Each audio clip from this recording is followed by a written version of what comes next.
NRI কোটায় মেডিকেলে ভর্তি দুর্নীতি মামলায় ফের তৎপর ED. New town, Karaya, Ballygunge সহ 5 জায়গায় তল্লাশি। মিডলম্যানদের খোঁজে ইডির অভিযান, এমনটাই সূত্রের খবর। আমাদের দুই প্রতিনিধি রয়েছেন এই মুহূর্তে আমাদের সঙ্গে। নিউ টাউন থেকে রয়েছেন প্রকাশ সিনহা এবং কড়েয়া থেকে রয়েছেন সৌমিত্র রায়। আমি শুরুতেই চলে যাব প্রকাশের কাছে। প্রকাশ, দেখো সুকন্যা, তুমি জানো এনআরআই কোটাতে যে মেডিকেল কলেজে অ্যাডমিশন এবং সেই নিয়ে ইডি তদন্ত, প্রথম দিন তোমার মনে থাকবে যে তল্লাশি অভিযান চলেছিল, একাধিক মেডিকেল কলেজে তল্লাশি অভিযান চলেছিল। দ্বিতীয়বার যে তল্লাশি অভিযান চলে, বেশ কয়েকজন স্টুডেন্টদের বাড়িতে পৌঁছে গেছিলেন ইডি আধিকারিকরা।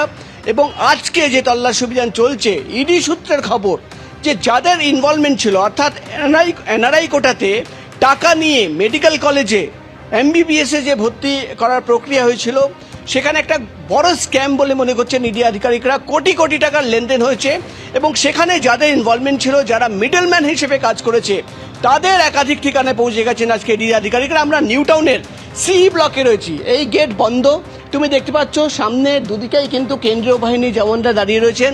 ইডি আধিকারিকরা এখানে পৌঁছেছেন। সৌরভ সাহা এই বাড়িতে থাকেন, 6 তলার বাড়ি, যেটা জানা যাচ্ছে যে এই পুরো বাড়িটাই কিন্তু সৌরভ সাহার। এবং এই বাড়িতে ইডি আধিকারিকরা আধ ঘন্টা আগে প্রবেশ করেছেন। মূলত ইডি সূত্রের খবর যে একটি কোচিং সেন্টার খোলা হয়েছিল, এডুকেশন সেন্টার বলে একটা কোচিং সেন্টার, এবং সেই কোচিং সেন্টারের আড়ালেই কিন্তু দিনের পর দিন এনআরআই কোটাতে জাল নথি তৈরি করে অ্যাডমিশনের প্রসেস করা হতো। এবং সেই তথ্য সামনে আসার পর ইডি আধিকারিকরা দাবি করছেন তারা কিন্তু সৌরভ সাহাকে জিজ্ঞাসাবাদ করে তার বাড়িতে তল্লাশি অভিযান চালিয়ে এই গোটা এনআরআই কোটাতে কিভাবে তার ইনভলভমেন্ট রয়েছে, কিভাবে টাকার লেনদেন হয়েছে, এবং যেটা সবচেয়ে ইম্পর্টেন্ট যে জাল নথি তৈরি করা হয়েছিল। ইডি সূত্রের খবর, এনআরআই কোটাতে অ্যাডমিশন নেওয়ার জন্য একাধিক ডকুমেন্ট জমা দিতে হয় এবং এনআরআই কোটাতে সেই ডকুমেন্ট আমরা দেখতে পাচ্ছি একটা ব্যাগ, সেই ব্যাগ সম্ভবত ল্যাপটপ রয়েছে, সেটা নিয়ে কিন্তু ইডি অফিসাররা ইনস্ট্রাকশন দিয়েছেন, সেটা প্রবেশ করা হচ্ছে।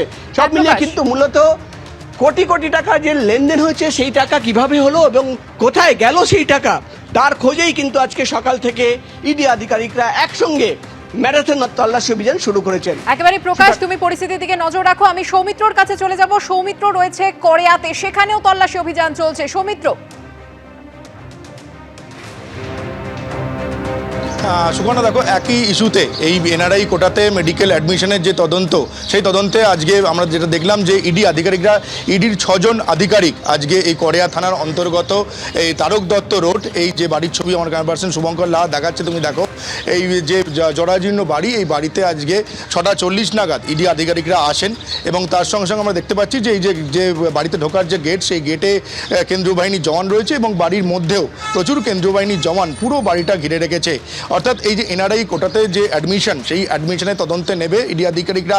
এখানে একটি কোনো রকম তদন্তের স্বার্থে ক্লু পেয়েছেন, তাতেই আজকের এই বাড়িতে আজকে ইডি আধিকারিকরা হানা দিয়েছে। যেটা পাড়া প্রতিবেশীরা, পড়শিরা যেটা জানাচ্ছেন যে এই বাড়িতে থাকেন মুনমুন বন্দ্যোপাধ্যায় এবং তার স্বামী দেবাশিস বন্দ্যোপাধ্যায়, দুজন এই বাড়িতে থাকেন। ইডি আধিকারিকরা আমরা যেটা দেখলাম যে 6 জনের টিম এই যে বাড়ি ছবি তুমি দেখতে পাচ্ছ, এই বাড়িতেই আজকে 6:40 নাগাদ হানা দেন। অর্থাৎ এই যে দুর্নীতিতে এই দুজনের কোনো রকম যোগসাজশ আছে কিনা, সেটাই খতিয়ে দেখতে ইডি আধিকারিকরা আজকে এখানে হানা দিয়েছে। প্রায় 1 ঘন্টা অতিক্রান্ত হয়ে গিয়েছে। এখনও ইডি আধিকারিকদের যে টিম এই বাড়ির মধ্যে রয়েছে, তারা যে জিজ্ঞাসাবাদ পর্ব চলছে। পাড়াপড়শিরা যেটা জানিয়েছেন যে দুজন মুনমুন বন্দ্যোপাধ্যায় এবং তার স্বামী দেবাশিস বন্দ্যোপাধ্যায় দুজনেই বাড়িতে রয়েছেন। এই বাড়িতেই আজকে ইডি আধিকারিকরা এসছেন এবং গোটা বাড়ি আমরা দেখতে পাচ্ছি যে কেন্দ্রীয় জন তারা ঘিরে রেখেছে। অর্থাৎ এই যে তদন্ত দুর্নীতি, সৌমিত্র, এই তল্লাশি অভিযান থেকে কি কি তথ্য উঠে আসে সেদিকে আমাদের নজর রয়েছে। ধন্যবাদ তোমায়, ধন্যবাদ প্রকাশ।